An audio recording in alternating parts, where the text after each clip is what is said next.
Hello friends, you're watching a Church on the Move Bible study, Genesis, a Book of Beginnings, Part 1.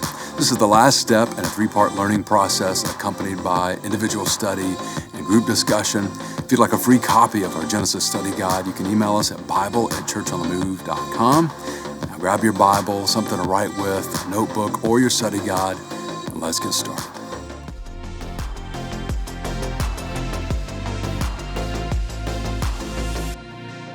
How are you guys doing? Doing good? I can see everyone's really excited for genealogy this week.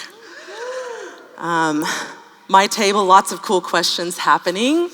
Really honored to be here. My name is Angela. I'm on staff. I've been a part of helping with some of the Bible studies for probably a year. And I was really honored just to be asked. And then I saw what we were studying. And I was like, 75% of my text is genealogy. It's fine. It's fine. It's going to be fun. So I think we got set up pretty well last week with Stephen. We talked about the sons of God as divine beings, as well as the Nephilim, these mysterious creatures, sort of the mixed breed of divine and human origin. We also saw Noah become this faithful partner with God. He participates with God, preserving humanity through the flood. And then in priestly fashion, he builds an altar to sacrifice to God, and God is pleased, makes a new covenant, and we see that the problem of sin continued. We see our faithful partner spend time, maybe a little too much time, with vines and wine, which leads to a new kind of nakedness. And what follows are both curses and blessings. So now what? Now, right up front, I just want to say, as we get into tonight, I want you to remember that all scripture is breathed out by God, including the genealogy. So if we dig around in here, we're going to find some things that are going to help broaden our perspective. But my first question is for you guys. I love it when you interact with me, so yell it, do whatever. But who here has ever taken their DNA or spent time on the Ancestry websites? Okay, yes, how many? It's a very popular thing. Why did you do it? If you could just yell it out to me. Why did you want to research that? Anybody? So where your ancestors are from. Any other? That's very biblical, actually. That really works with what we're going to talk about. Sam, what about you?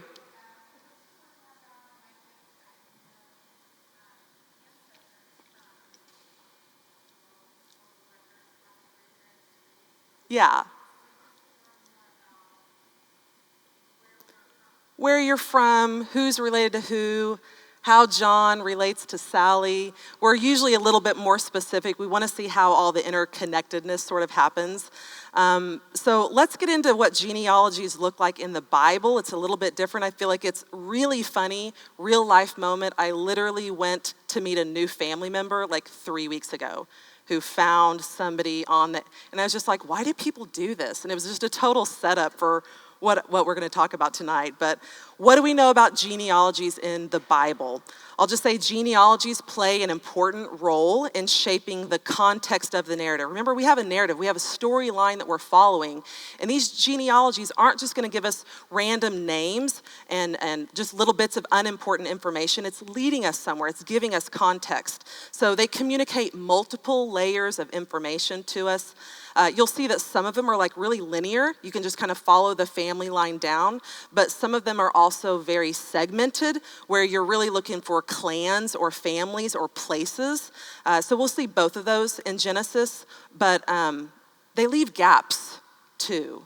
They don't follow a certain order. They skip people. They don't do it like I think you should do it, which means the oldest should go first. There's also this level of importance, which is interesting. And a lot of the numbers have like a rhetorical value to them, not just a chronological value. So right away, that leads us into this Genesis genealogies. We've already seen a couple of them. Those are fun too. We saw them in chapter 4. We saw them in chapter 5. So if we were to think about what the genealogies did in Genesis, I feel like they kind of allow you to just hit the fast forward button.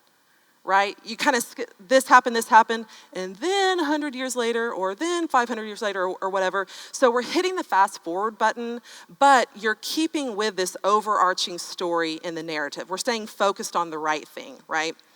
Second, the genealogies establish continuity between the audience and the earliest humans. Remember who our original audience is, who's hearing this information, right?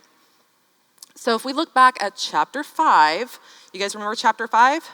Casey killed it that week, chapter 4 and chapter 5. We notice that the family line of Cain is ignored. His line begins and ends with a murderer. That's a bummer to find that in your, let me know if you find that in your ancestry DNA search. The Israelites, though, they could trace their family line all the way back to Seth. And this is going to be important. You'll notice in that genealogy that a lot of the names are left out. There's no one specific person in focus when you go back and look at chapter 5, except the lineage to Noah. Seth leads us to Noah. So this was the one who should bring us relief. This matters to Israel. This is important to have a view of. Noah has stepped up as the second Adam. He is the faithful partner with God. He plays that role through obedience in preserving humanity, and he acts in a priestly role by building the altar and sacrificing to God, right? So this is a key idea. You may want to write it down. We're going to keep kind of coming back to it tonight over these 2 chapters, but key idea, Israel must be firmly established in their role in the world. So that's what we're doing. We're getting a setup for what's to come, and the most important information to carry forward in the context is what we're going to find. So looking at chapter 10, I know it's riveting. We're not going to read through the names. I know you want to see me do some verbal jujitsu tonight, and we're not going to do that. I'll pull a few of them out. I know Caleb really liked Joktan, Peleg, thinking about your kids' names. Yeah, it's good. Right away in chapter 10, we get this sort of panoramic backdrop, and it really sets us up for the next story. In Genesis 9:19, we read, "These 3 were the sons of Noah, and from these the people of the whole earth were dispersed." Now we're going to see how that happened. So I want you to remember back last week when we talked about the flood. We got into some conversation about, was it global? Was it local? I feel like this is kind of like that. When you start talking about, was it the whole earth? Was it all the nations? So John Collins says this. He says, for the purposes of Genesis, the author will have listed the people groups likely to be known to an ancient Israelite. That is, all means all who are relevant to this particular conversation. Genesis does not seem to have aimed to give an exhaustive listing of all the peoples of the world. So you can just kind of think about that. That's one person's opinion on it. I think that kind of proves out when you start looking at all the nations, but other scholars could say differently. When you look at Genesis 1 through 11 all together, you're going to see it follow just a specific pattern. And 10 sort of breaks from that pattern. You'll notice in verse 1 and 32, it's set off with this section, these are the generations of. You can think of clans, families. Those are key words we're supposed to be paying attention to. But this is a segmented genealogy. So this isn't how John relates to Sue. We're really looking at families and clans and places and how they branched out. You're going to find, this makes it really fun, you're going to find personal names mixed with ethnic names and places. The list is really complex. There's many instances of selection and shaping, and you can see they're trying to fit the pattern, which you would have seen in your study guide. This pattern is formed around a sort of numerical symbolism. So we have a total of 70 nations. 7, you'll remember, represents what? Fullness, completion. 10 represents completeness or God's law, think 10 commandments. So this number represents this concept of totality. Someone wrote, a perfect spiritual order carried out with all power. And I thought that was beautiful. In Jewish tradition, 70 represents the nations of the world. For the Bible nerds, I don't know if I should call you nerds. For the Bible scholars in the audience, where else do you see that number 70 in the Bible?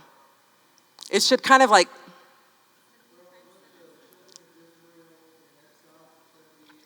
yep.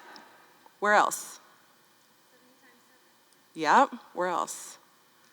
The descendants of Jacob, there were 70 persons, 70 elders appointed to help Moses, right? Moses took 70 elders up Mount Sinai for brunch with God. Jesus appoints 70 disciples and sends them out. So we see this, man, it's so cool. You'll see a lot of symbolism, 70 for this pattern, but you're also gonna notice when you get into it, lots of sevens, and then 14, and it's cool. The author's purpose here, though, is really about putting the environment into perspective, the environment that they would have encountered, that original audience. And these are all people that they would have been familiar with. So remember that key idea, right? You guys have a handout. I like handouts. I'm a visual learner. Like if I could have a whiteboard and talk with my hand and have slides, like 30 of them. So this is my way of sharing with you. You have a map. You have sort of a table of the nations that I thought would kind of help us as we go through this a little bit, just kind of put it into context. So if you look at Genesis, the first section, 2 through 5, the sons of Japheth. Japheth means enlarged or make wide. You're going to remember from Noah's blessing back in chapter 9. He said, may God enlarge Japheth. He's the ancestor of the Greeks and the Persians. This group branched out to the coastlands around the Mediterranean as well as modern-day Turkey and the Black Sea. So we have 7 sons of Japheth. I told you about that 7. And here we have listed 7 children, 7 grandchildren, but you're going to find that this group isn't mentioned much in the Bible. Interesting fact, Jewish legend holds that Japheth was responsible for taking care of the reptiles on the ark. Tell your kids, I don't know how they know that. That's what they say. That's what the legend holds. Jewish teachers saw the rebuilding of the temple under Cyrus of Persia as this fulfillment of what Noah said. Others would argue in rabbinical sources that Genesis 9 actually refers to the law being taught in the Greek language. So either way, this one is listed first. You notice there's kind of an order. We've got Japheth, then Ham, then Shem. The order is important. This one is like, okay, here's this, here's those nations, and now they're not mentioned much anymore. Let's go to the next important part that's giving us context, okay? So sons of Ham, oh my gosh, this group of people, you guys. This is an unruly bunch. I think you can already see that with a few of the names of the places in there. But for Ham's family, we have the longest description. It's right smack in the middle. This will be very relevant for what we see in the coming chapters. So we've got 4 sons of Ham. These clans branched out into northeastern Africa, the eastern shore of the Mediterranean, the shores of the Red Sea, then on to Mesopotamia, aka Shinar, for those of you who are wondering. Then we see Cush fathered Nimrod. We get 5 sentences in this short little narrative about Nimrod. That struck me as interesting, right? First of all, Ham gets this really large section, and now we're going to talk about Nimrod. Context for what's coming. So I want to give you a few points on Nimrod that I just think are really important. It says Nimrod was the first to be a mighty man. Does that ring a bell immediately of where we've already heard that in chapter 6? Echoes back to what we just read in chapter 6, connected by the same Hebrew word, tyrant. It's this picture of human depravity. It's evil that wasn't eliminated after the flood, which we know, but now the author has given us this theological bridge that reaches all the way across. These mighty men, they were characterized by their physical might, their military and political prowess, their dominance. And this guy here, Nimrod, is known as a mighty hunter before the Lord. Now this is interesting because when I read that, I thought, oh, that's affectionate, right? A mighty hunter before the Lord. But it really speaks more to the scale of his dominance, if that makes a little bit more sense, like, oh, even God saw, like, oh, the scale of this. But what he represents is an offense to God. It's not something lovely. It's not something positive. Strength unbridled. I don't know.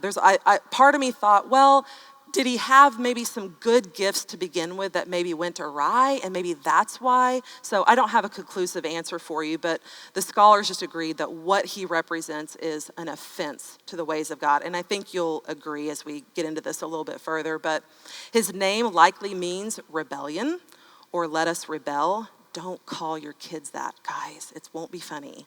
It's not good. Don't be a Nimrod. You also see he's the ancestor to the who's who of bad guys in Israel's history. We see Assyria, we see Babylon right away. You're going to be familiar with the Assyrian and Babylonian captivity in Israel's history. But there's another thing that's interesting about how the writer links Assyria and Babylon. When we get to Shem, you're going to see those nations as a part of that lineage, which really threw me. And I just went back and I was like, hold up a second. How can we conclusively say that these are the who's who of bad guys? And this is why. There's an intentional thought put into putting Assyria and Babylon and describing who this person sort of represents. The beginning of his kingdom was Babel, we read. And we're going to get into that more in the next chapter. But he becomes this mighty king of Babylon. And here he's from the cursed family line, right? He's got no right. So how does he establish his empire?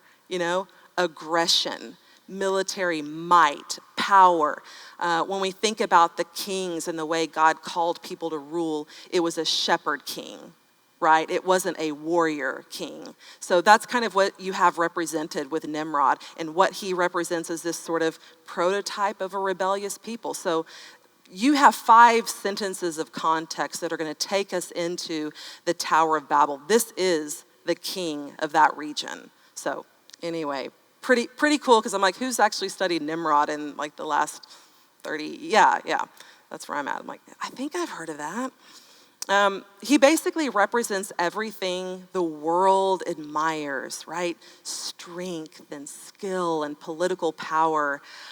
Early church father John Chrysostom says, see what ambition is guilty of. Observe bodily strength, not keeping to its limits, but constantly lusting after more and clutching for glory, which I thought was just a beautiful example. That resonates with us today. It's easy to go, that's them, and this is us, but we can see the way that happens in culture today. Or as my grandmother would say, look what happens when you get too big for your britches. Other peoples and places, if you just keep going here, again, the who's who. There's everyone. You've got Egypt. In Assyria, it leads to Nineveh. You have the Philistines. You have Sodom and Gomorrah. It's not looking good for this group of people.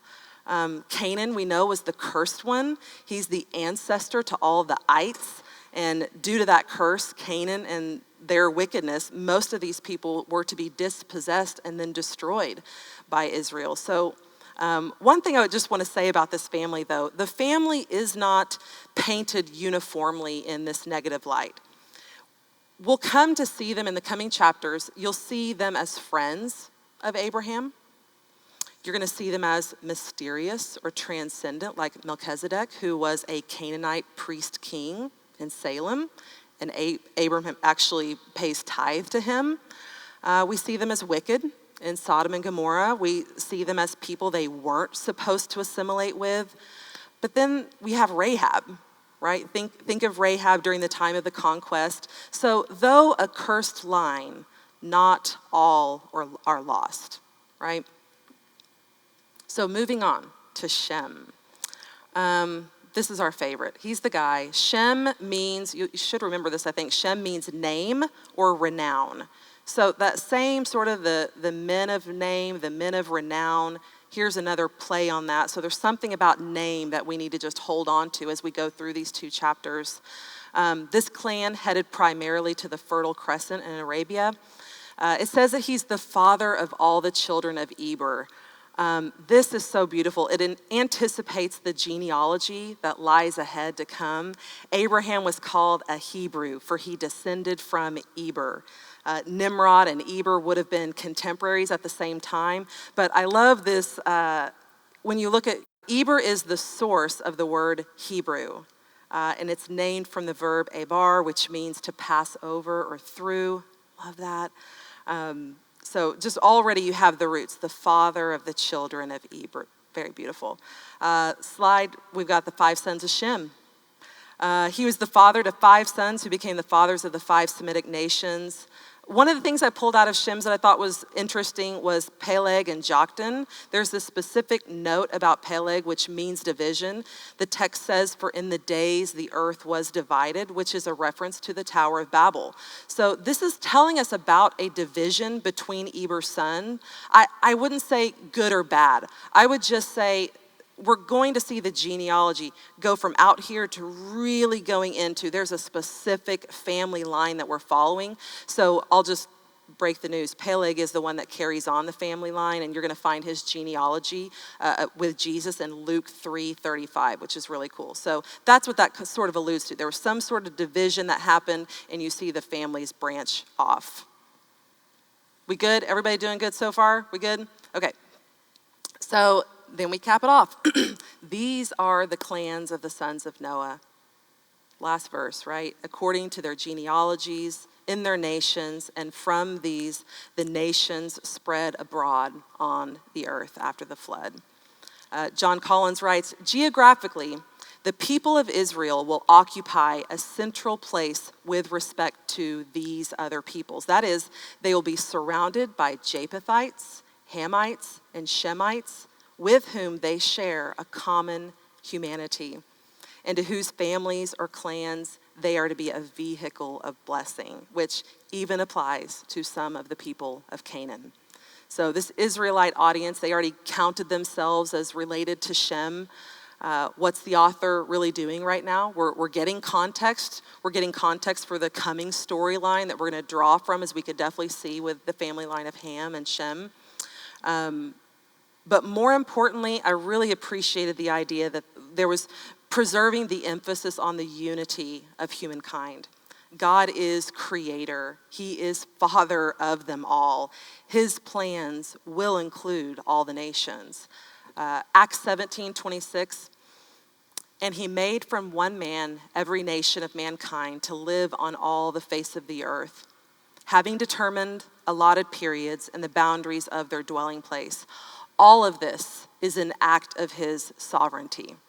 All of this. He is father to them all. And if you're in the original audience, you're seeing your connection to all these people.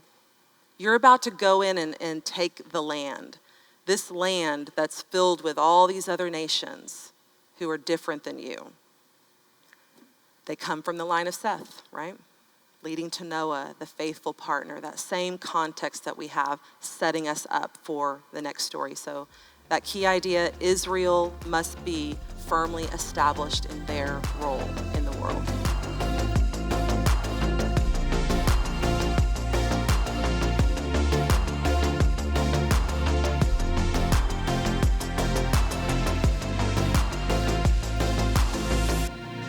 Now, as we get into Genesis 11, I want you to see this story not only as a bookend to a broader section, but from chapter 3 on, we have seen a steady decline of humanity. But this story marks the climax of humanity's decline. So this is very intentional, where this is at, where this is leading us next. So we're going to read together verse 1 through 4. Now the whole earth had one language and the same words, and as people migrated from the east, they found a plain in the land of Shinar and settled there. And they said to one another, "Come, let us make bricks and burn them thoroughly." And they had brick for stone and bitumen for mortar. Then they said, "Come, let us build ourselves a city and a tower with its top in the heavens, and let us make a name for ourselves, lest we be dispersed over the face of the whole earth." So right away, we see that the people migrated from the east. Now, your translations, they may say migrated to the east. They may say moved eastward, or as they journeyed east. And this places the starting point of our story west of Babylon. Now, this idea of moving eastward is a pattern, and you're going to see it again very soon. But moving eastward, you noticed Adam and Eve, when they were driven from the garden, they settled eastward from the garden. I'm going to give you the chapter and verse if you want to make a note of it, but 3:24. When Cain was cast out of the presence of God, he went to dwell in a land east of Eden. So this directional language right off the bat tells us something. We see this sort of contrast to the way God blesses with the land and the way humanity attempts to find good themselves. Okay, so here we go again, right? As they leave the land of God's blessing, they're headed eastward away from his blessing. So eastward marks the events of separation. So that's automatically a pattern that we can see, and you'll see it again soon. What is happening with these humans? They fail to trust God and enjoy the good that he had provided. We don't want this. Let's go look over here. Separation. We watch them experience this technological advance. It allows them to build bigger and faster and taller. But technology in the wrong hands does harm. And now it becomes this tool for humankind to grasp for something that isn't theirs. Okay? So this term brick and mortar, it's only found in 2 places in the Bible. Where else do we see brick and mortar? Yes, isn't that interesting? The Egyptians. This very technology becomes the object and the source of their oppression while they're in Egypt. Very interesting. And they use those bricks to build things to honor Egyptian gods. Very interesting. So they want to build a tower, right, with its top in the heavens. So we are down here, but we want what's up there. But we already know what is up there. Up there is God's space. So they want something that wasn't meant for them. So let's talk about this tower. The biblical writer assumes you already know something about this tower. The original audience would have been, so we need to get into a little bit of the ancient context to understand. But a well-known fact about ancient Near Eastern architecture is these very buildings, here referred to as a tower. But this tower is commonly thought to be something similar to a ziggurat.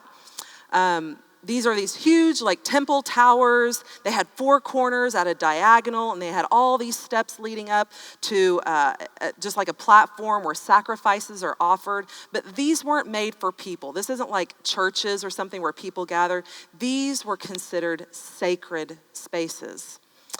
They were usually built next to the temple, and it was designed to summon the deity to come down to dwell among them, to draw them near to that location. So they had kind of a different relationship with gods at that time. It was a mutually beneficial relationship. As long as they did what the gods needed, took care of whatever their needs were, the gods would take care of them. And so this is how they would summon them down. So right away, I'm thinking, okay, so this is a sacred space. That's what they're trying to get after. Is this bad? Or aren't they just trying to get closer to God again? I mean, that doesn't sound bad. We want to get back to that sacred space. The last sacred space was the Garden of Eden, right? This place where God dwelled among them, but they were kicked out for disobedience. And once you begin to see what they're building, that this is a sacred space, you begin to see a little bit more clearly what they're trying to do. So let's look at this verse together. Verse 4 is chocked full of goodness. So there's 2 things I want us to focus on out of this. Number 1, their complete disobedience to God's command. Complete disobedience.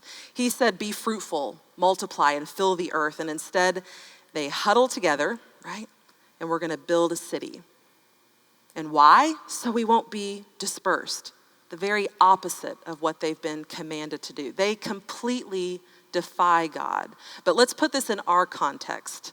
They were seeking security, right? How often do we feel comfortable? I'm going to unify with this group. And in this group is my security. But then we get things twisted, right? Our security is in God. Number 2, they grab for the sacred space to make a name for themselves. They want to recover this presence of God, which maybe doesn't sound bad at first, but what's their motivation? Make a name for themselves. It's in our context, we might think lust for praise, for self-exaltation, the common human issues. So is this about God? Is this about getting closer to God? Is this about recovering that oneness or that unity, making a space to lift up the name of God? No, this was a people that were utterly intoxicated by what the world values, right? Praise, success, strength, power. Let's not forget what we learned about Nimrod. We had all that context in that last chapter. He's our prototype for human rebellion, and he's at the heart of this, leading these people in this collective, unified rebellion. He built cities, not altars to the Lord. They're contending with God. That's what they're doing. They're challenging him to come down and bless our endeavors. You know, is it wrong to want to make a name for yourself? I mean, no, we do this when we have children, right? We do this on, projects that are meaningful that we want to be a part of, but something got twisted where it became the security that they craved, the self-exaltation, the praise, the meaning and the purpose apart from God. What's happening with these humans again? They're trying to grasp the good on their own rather than trusting God for the good. Let's go to verse 5 and 6. And the Lord came down. This is stunning to me. He came down. But interestingly, he had to come down to see it. That's how puny it was, what they thought was so great. Let's go down and see what these guys are doing. The Lord came down to see the city and the tower which the children of man had built. And the Lord said, behold, they are one people, and they have all one language, and this is only the beginning of what they will do. And nothing that they propose now to do will be impossible for them. Just like we saw in chapter 6, God investigates. He comes down, like, what's happening? What is this I see? In chapter 6, we saw him full of grief. And here I kind of sense this fatherly concern. Anybody else feel that sense of, it's not like, nothing will be impossible for you now. It's like, oh no, what have you done now? So, verse 7 through 9, next section. Come, let us go down and there confuse their language, so that they may not understand one another's speech. So the Lord dispersed them from there over the face of all the earth, and they left off building the city. That was quick. Therefore, its name was called Babel, because there the Lord confused the language of all the earth, and from there the Lord dispersed them over the face of all the earth. So you'll see that plural response, come, let us go down. And I think that could be similar to what you find in Genesis 1:26. We didn't really talk about it, but I think a lot of people would say, oh, that's like the plurality of the Trinity. Let us make man in our image. And so we see that and we're like, yeah, let us go down. We may not give it a second thought or think there's really anything else to talk about, but we do have some Old Testament passages, which I think were in your study this week, that help us build this sort of Old Testament worldview. So it's one perspective, and it's the perspective I'm going to teach on tonight. Deuteronomy 32, verses 8 and 9. When the Most High gave to the nations their inheritance, when he divided mankind, he fixed the borders of the peoples according to the number of the sons of God. But the Lord's portion is his people, Jacob, his allotted heritage. So some of your translations may have according to the number in his heavenly court, according to the sons of Israel, under the care of divine guardians. We're going to follow the translation with according to the sons of God. It's what we talked about last week. It's what's in the Septuagint, the Dead Sea Scrolls. We feel like that's the most, Angela felt like that was the most accurate to go by. So building off of just what Stephen talked about last week, I really hope you were here last week. We looked at Job 38. We saw where the sons of God were shouting with joy when the foundations of the earth were laid. We saw the other names they might have used, such as hosts of heaven, sons of heaven, holy ones, morning stars. They're also part of what's known as the divine council. Stephen shared it's kind of like a heavenly staff meeting where Yahweh, who is the Most High God, presides. And you can just look at Psalm 82, the first verse. It says, God has taken his place in the divine council. In the midst of the gods, he holds judgment. So these issues with people and battles of nations, they're brought before God, this heavenly staff team. These spiritual beings or sons of God do things on behalf of God in this spiritual realm, right? So what's important to see here is that Yahweh's dispersal of the nations here at Babel resulted in his disinheriting those nations. One scholar full on used the word divorce.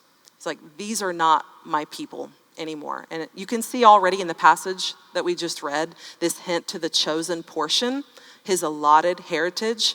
So Michael Heiser writes, Yahweh in effect decided that the people of the world's nations were no longer going to be in relationship with him. He would begin anew. He would enter into a new covenant relationship with a new people that did not yet exist. So what happened to these other nations? What does it mean that they were apportioned as an inheritance to the sons of God? He writes, as odd as it sounds, the rest of the nations were placed under the authority of the members of Yahweh's divine council.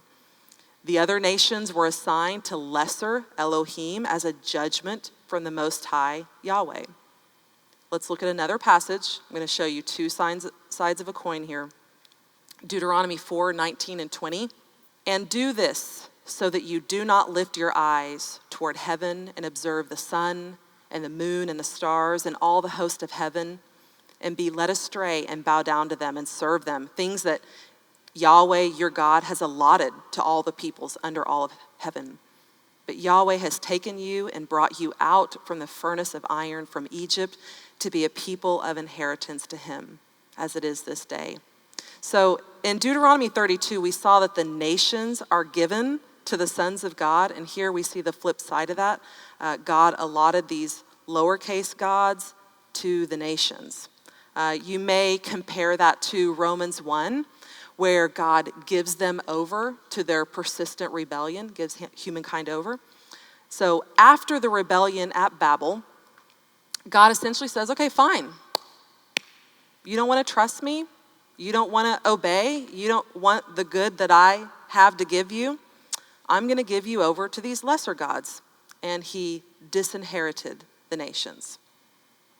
Now, these lesser gods, they did not act justly. They promoted worship of themselves and rather than the one true God.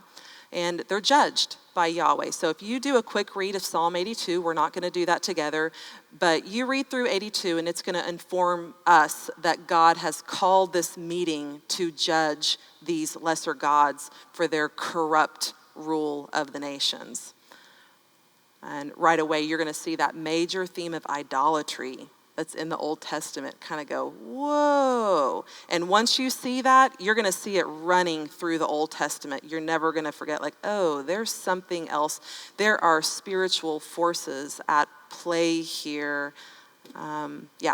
So, let me just stop and say, again, thinking of that original audience, going in to take the promised land, and all these other nations that they share this common humanity with, they are all serving different gods. Okay, so that just kind of adds to the perspective of why they need to be clear on what their role is in the world. So let's go back to Babel. God initiates a counter plan. This is the Father. He is the initiator. He is the one that sets things in motion. And out of great mercy and protection for the future of humanity, he confuses their language. Better to have division than collective apostasy. Remember Nimrod? The first on earth to become a mighty man. We made that connection to chapter 6, the men of renown.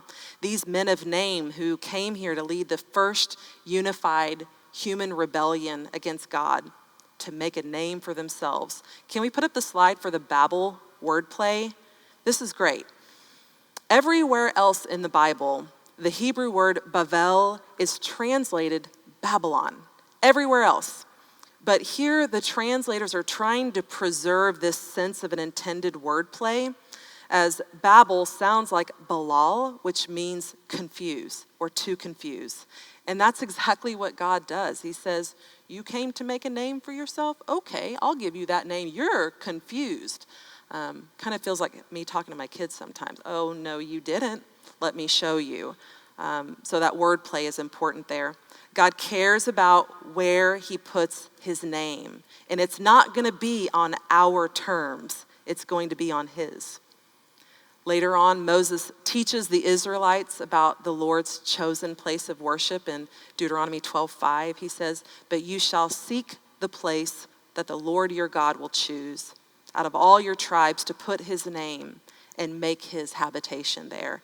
Israel was going to worship at an appointed place of God's choosing. So real quickly, there's a structure here that I think is interesting because this is 9 verses. All of this from 9 verses. But when you see this chiastic structure, it's fascinating because you see it exposes a tension, right? The plot sort of pits the words of humanity against the words of God. He takes their movement forward and just reverses it. So where you think, oh, there's context missing here. It's just this verse, this verse, this verse. I thought that was beautiful. And right away as we move into this next section, genealogy again, my favorite, we pick right up with a linear genealogy of Shem, right? That means name.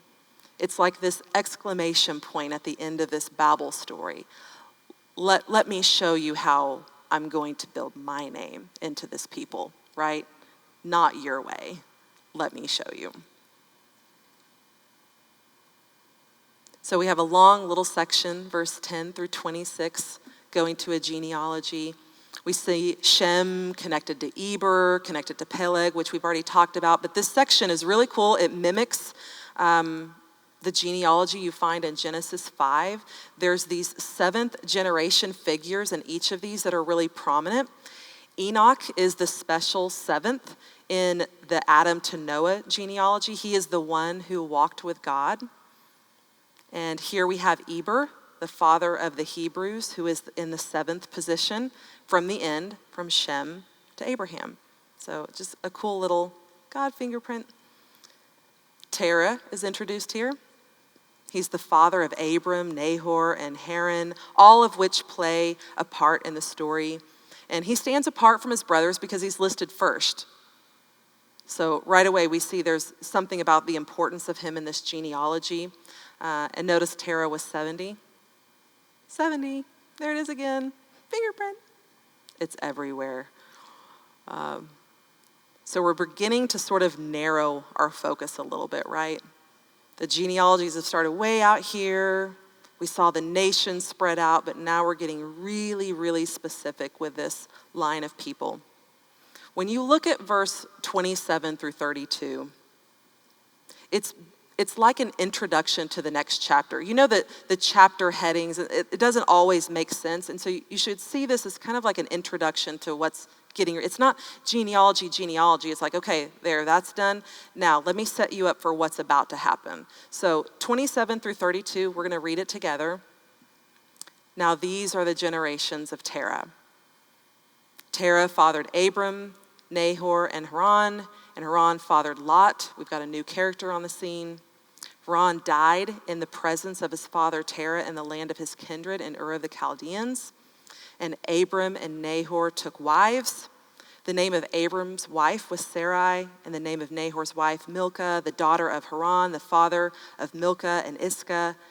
Now Sarai was barren, and she had no child. Terah took Abram, his son, and Lot, the son of Haran, his grandson, and Sarah, his daughter-in-law, his son Abram's wife, and they went forth together from Ur of the Chaldeans to go into the land of Canaan. But when they came to Haran, they settled there. The days of Terah were 205 years, and Terah died in Haran. So Terah initiates this family's journey. Did you guys see that? It's like, oh, we're moving. But we don't really have any indication of that it was anything other than a family decision, right? We know his son Haran has died.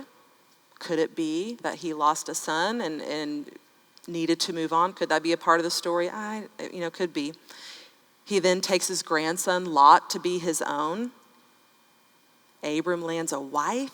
Yay! The family is expanding.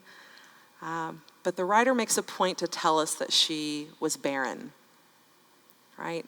Her barrenness is meant to be seen as hopelessness. This is the line? We're missing something here. Hopeless situation. There's no future to be had. There's not even a dream of a future to be had. The hopelessness becomes this major theme in Abraham's life and in God's purposes for his life and for this nation that he will raise up. It's interesting to me that they didn't get to Canaan. You guys notice that? Like they stopped at Haran and settled. I'm like, oh, that immediately makes me feel like, why did that happen? They stopped. And that's where Terah's journey ended. So one little bit of context that might help you. Haran is the name of Abram's son, but it's also a place in like northwestern Mesopotamia, think Syria, Turkey border today.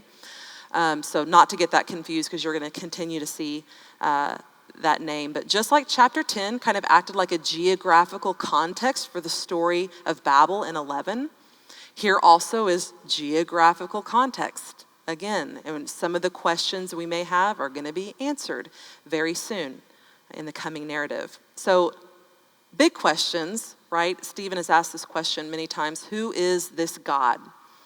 And why should we trust him? I mentioned that key idea that Israel must be firmly rooted in their role in the world. And a lot of this has become clearer as we get into what's going to happen next. The author of Genesis has chosen the beginnings of the civilization of Babylon to be this sort of archetypal climax of humanity's rebellion against God. You want to hit fast forward and see the end game for Babylon, Revelation 17 and 18. I recommend it as nighttime reading. It's going to lull you right to sleep. So we already know what's going to happen there, but there is this sort of pattern of transgression, getting out of my boundary and taking something that's not mine. Adam and Eve transgressed their limits. They were seeking wisdom and to be like God. I mean, we've been kicked out of a beautiful, sacred place, a space that we shared with God. The sons of God, they transgress their boundaries. They accelerated violence and human depravity on the earth, and we see all of our hopes and dreams kind of sink to the bottom of judgment and grief. The tower builders, they transgress the sacred space of God, seeking status and meaning apart from him. And now, with the gentlest of hand, God disinherits the nations of the world. No one dies here, right? The pattern. We've seen the problem of sin impact people, neighbors, families, all the way to an entire city. And this is the problem of evil that God has to deal with, that he has to confront. This chapter closes a significant portion of the narrative, and it leaves us with a few questions heading into next week. I was thinking, if God disinherits the nations, what hope do they have? When I hear the words like disinherit and divorce, I'm going, I'm not an Israelite. How will we get back to a sacred space with God? What we enjoyed in the Garden of Eden, are we going to get back to that? And where is the promised snake-crushing seed? Sarai is barren, and how is God going to fix that? What's going to happen next? Right? Let's pray real quick, and then if you guys want to ask some questions, we will. All right? Father, thank you so much for just the opportunity to gather as a community. It's family, it's friends, it's our faith community to just study your word. So full of truth that teaches us who we are, that speaks to me about you, about who you are, my identity in relation to you. This frees us. Lord, thank you. that you free us to be who you've called us to be. Thank you, Lord, that as the coming days and weeks go by, that any lessons tonight, Lord, that you're talking to our heart about and learning about these people, that you'll just remind us that we'll continue to draw on these truths that we've surfaced. And we thank you for it in Jesus' name. Amen.